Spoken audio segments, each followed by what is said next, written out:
पहले मेरा पैर फ्रैक्चर था। मैं 12 अक्टूबर को पेपर देके 13 अक्टूबर को यहाँ इकट्ठा हुआ, ग्रुप इकट्ठा किया।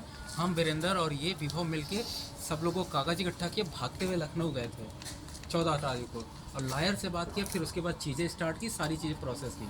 तो अब देखिए, जब मैं अकेला खड़ा था तब मैं इतना कर गया और लोगों की इतनी हालत ख़राब हो गई। अब तो इतना बड़ा माहौल है पूरा का पूरा, अब तो पीछे हटना ही माहौल है एकदम। मतलब इसमें कोई दो राय नहीं है। बस कल ये है ना, आपके लॉज में खासकर आप जो इससे जितने लोग मिल सकते हैं, 2 लोग 4 एक हैं, हम अपने संपर्क के 2 और बढ़ा लें, 2 आप बढ़ा लीजिए। यहाँ पे अगर हम 20 लोग हैं तो 60-23 हो गए, ठीक है। ऐसे ऐसे करके आएंगे। बात सबके पास है, अंदर भरा सबके है, दुखी सब हैं।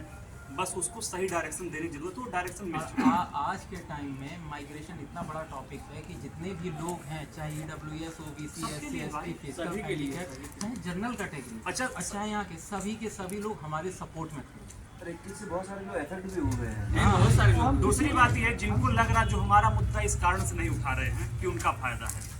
अनरिजर्व कैटेगरी में हरियाणा का लड़का 87 क्वेश्चन मेन दे रहा, जानता हूँ इस बार।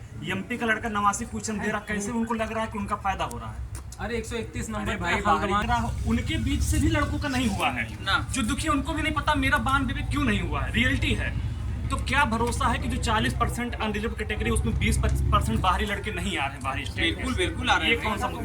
फिर उनको क्यों लग रहा है कुछ 40 पे हमारा हक उनका नहीं खाया जा रहा है? अगर मैं मान लूँ तो उनका हक है, वो भी तो खाया। महिलाओं को 20% लोक सेवा आयोग बताता है आरक्षण मिलता है, लेकिन इसमें कभी भी आज तक ये कटाफ जारी नहीं किया है कि OBC का कितना कटाफ, OBC महिला का कितना कटाफ जा रहा है, SC का कटाफ कितना जा रहा है, और EWS का कितना कटाफ जा रहा है। इसमें केवल जो है एक ही कटाफ में दे देते हैं कि महिला का कटाफ कितना गया है, इसके अलावा कोई जानकारी नहीं देते। इसको भी जारी सब मिला कि महिला का जो आपका अकेला कटाफ देखने मिलता है, ओनली महिला, उसका कटाफ भी कैटेगरी वाइज दिया जाए। सामने आ जाते हैं सब लोग। आ जाइए, सामने आ जाइए भैया। पहले तुम बोलो, मुकेश भाई पहले बोलो। क्या छोटा मैसेज देना जल्दी जल्दी। महिलाओं का जो आपका चल रहा है कि उनका एक ही कटाफ दे दिया था कि 122 नंबर गया, 129 नंबर गया, 128 नंबर गया। हमारे पास 2-3 महिलाओं का प्रूफ है जिनका नंबर 98 क्वेश्चन सही है, नंबर नहीं क्वेश्चन सही, लेकिन उनका नहीं हो रहा। क्यों? अब वो OBC भी है, ये भी नहीं पता चल रहा है कि महिला में UR का कटाफ कितना गया, महिला में OBC, SC, ST का कटाफ कितना गया। तो कम से कम महिलाओं की कटाफ भी अलग अलग बताई जाए, ताकि हमें उसमें भी जो शक है कि अनियमितता हो रही है महिला श्रेणी में भी, उस पर भी हम लोग आवाज़ उठाएंगे। और महिलाएं जितनी हैं उनको विशेष रूप से आमंत्रित करेंगे कि वो इस प्रदर्शन में ज़रूर शामिल हो। कल सुबह 11 बजे आप लोग आइए, स्वागत रहेगा।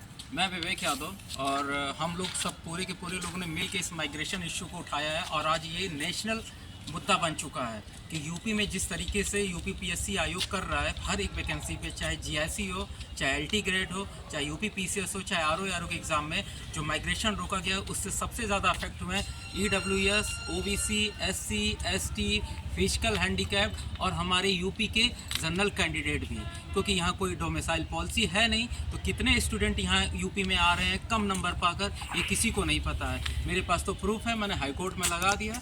आप लोगों से एक अपील है, कल ज़्यादा से ज़्यादा लोग आंदोलन में आइए, और ताकि हमारा मुद्दा सामने रखा जा सके। और माइग्रेशन और ट्रांसपेरेंसी हमारा एक मुद्दा, और हम लोग पूरी ताकत के साथ लड़ेंगे। आप लोगों से अपील है, ज़्यादा से ज़्यादा लोग आइए। 11 बजे दोपहर में आप सभी लोग जो है लोक सेवा आयोग गेट नंबर 2 पे ज़रूर पहुँचे, अपने हक की लड़ाई के लिए आगे आए। तभी जो है इस तानाशाही रवैया जो लोक सेवा आयोग अपना रहा है, उससे आप लोगों को मुक्ति मिलेगी। तो कल 11 बजे ज़रूर पहुँचे लोक सेवा आयोग गेट नंबर 2। Thank you. धन्यवाद। मैं भी सामान्य तरीके से कहावत है कि एक झूठ को छुपाने के लिए आपको 100 झूठ बोलना पड़ता है। एक 100 बात की एक बात है कि लोक सेवा आयोग जब से माइग्रेशन बंद किया, तब से इन्होंने सब कुछ ट्रांसपेरेंसी को ही पूरी तरह से बंद करके ही माइग्रेशन को ये किया कि माइग्रेशन को बंद करने के बाद ट्रांसपेरेंसी इस नाते बंद कर दिए हैं। अगर ये करेंगे तो लोग क्या करेंगे, आंदोलन करेंगे, लोग जान जाएंगे। इस नाते इन्होंने क्या किया कि ट्रांसपेरेंसी और माइग्रेशन दोनों बंद करके पूरी तरह से इसको क्या किया, क्लोज कर दिया। तो हम समस्त भाई बहनों से 11 बजे आकर अपना प्रत्येक हर तरह से सहयोग देकर आंदोलन को सफल बनाएं। पूछते हैं कि कहते हैं कि आप पहले क्यों नहीं चले गए, क्यों नहीं पहले चले गए आयोग के सामने, क्यों धरना नहीं दे दिया, क्यों पहले कोर्ट नहीं चले गए। पहली बात तो 7 सालों में पहली बार पता चला है कि माइग्रेशन हो नहीं रहा, जो हम लोग को पता ही नहीं था।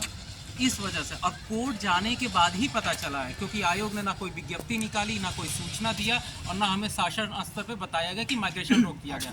अगर कोर्ट ना जाते तो हमें जवाब ही नहीं मिलता, क्योंकि आयोग तो आरटीआई का जवाब भी नहीं देता है। तो इस वजह से कोर्ट जाने से हमें चीज़ें मिली हैं। तो कोई ये कहे कि कोर्ट गलत है तो बहुत गलत बात है। उसी की वजह से हम सबको इन्फॉर्मेशन मिला।